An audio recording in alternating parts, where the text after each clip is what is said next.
Eu sou jornalista, me formei no ano de 2000, há bastante tempo, e tenho, na minha experiência profissional, assim, atuação em alguns jornais, né, jornais diários, sempre na parte escrita, assim, de redação. Então, trabalhei em Porto Alegre, em alguns jornais, e trabalhei também no Espírito Santo, que eu morei lá por um tempo. E também em comunicação organizacional, né, comunicação de empresas. Eu trabalhei antes também numa outra instituição de ensino, na área de comunicação, e trabalhei como freelancer, fazendo alguns materiais para outras empresas.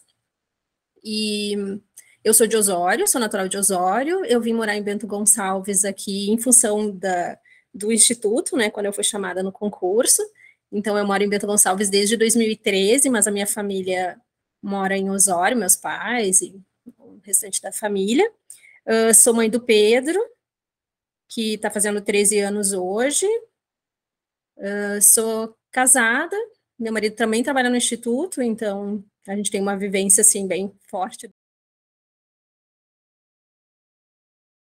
No jornal eu trabalhava bastante com essa parte de texto, né, fazia parte a entrevista, escrita, né, de texto, e aqui não, a gente acaba tendo um olhar, assim, mais amplo, né, para os diferentes públicos, então a gente pensa em ações de comunicação, não só texto, né, mas ações de comunicação, voltada para aqueles públicos que são mais importantes para a instituição, que são os estudantes, os potenciais estudantes, né, pensando em processo seletivo. A gente tem um relacionamento com a imprensa também, de tanto enviar material como sugestão, assim, das coisas que estão acontecendo no Instituto e das coisas que são destaques, quanto atender demandas também, que às vezes eles nos buscam, né, querendo alguma fonte para algum assunto, então a gente também atende. E nessa parte do planejamento e do pensar ações para como é que na reitoria a gente acaba atendendo também um pouco os campi, apesar de os campi terem as suas estruturas de comunicação, alguns mais, outros menos, né? Mas a gente pensa em ações mais macro, assim, que possa contemplar, de alguma forma, essas diferentes realidades, né, que a gente tem na instituição.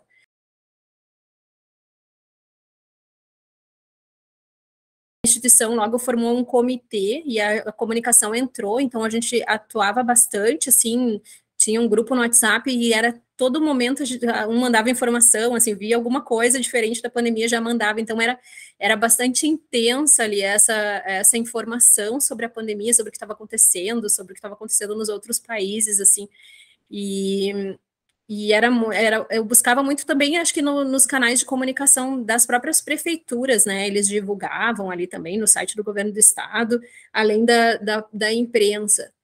E aquilo era até demais, né? Era demais, a gente ficava muito focado ali na pandemia, e acho que aquilo aumentava toda essa sensação de insegurança e de medo, né?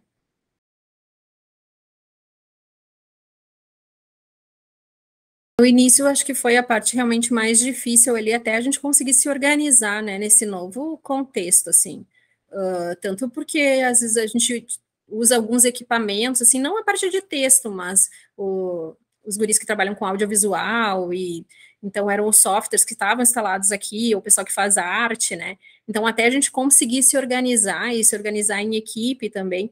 A gente aqui no departamento de comunicação já usava muito o Drive, né, do e-mail, então a gente tinha os nossos materiais ali para consultar, ou o que a gente estava trabalhando, a gente teve fácil acesso, né, a gente já tinha esse acesso mesmo de casa, mas a parte dos equipamentos e a parte do se organizar com as rotinas, assim, que foi mais complicado.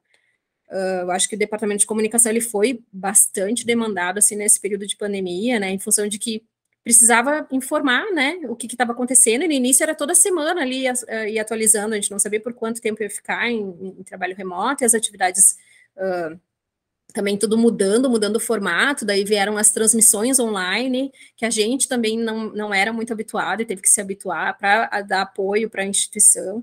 Então, era divulgar o que estava sendo feito, acompanhar, muitas vezes mediar ali as reuniões online mesmo, e acontecia de ter muitas especificidades, né? Um campus estava mais a favor do remoto, outro menos, né?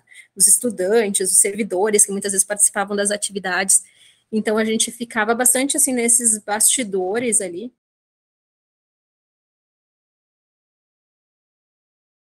E a gente acompanhou muito o crescimento também, né, do Pedro, assim, porque ele entrou na pandemia criança e saiu adolescente, assim, porque ele tinha 9, né, e daí era bem aquela fase de transição, então, por o fato de a gente estar sempre junto, a gente acompanhou também mais até as questões da escola, ali, os conteúdos que tinha que ajudar ele no início, né, nessa organização, então teve esse lado, assim, que foi por um certo lado positivo também, né, de estar ali convivendo tanto, assim, com ele nesse dia a dia, de entrar um pouquinho até no ambiente escolar, né, que normalmente a gente fica mais afastado, né, e de se aproximar desse momento da escola.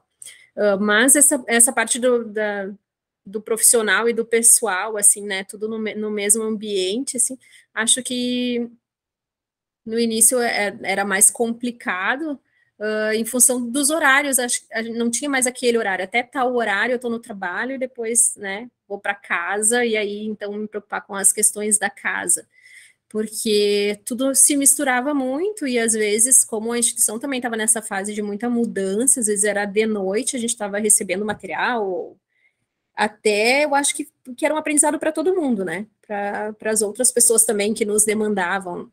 E eu senti que com o passar assim das semanas, dos meses, isso foi se organizando de uma forma melhor. E a gente combinou ali também em equipe, tipo, eu fazia o horário da tarde, então eu precisava do horário da manhã para me organizar com as coisas da casa e as coisas da escola do Pedro.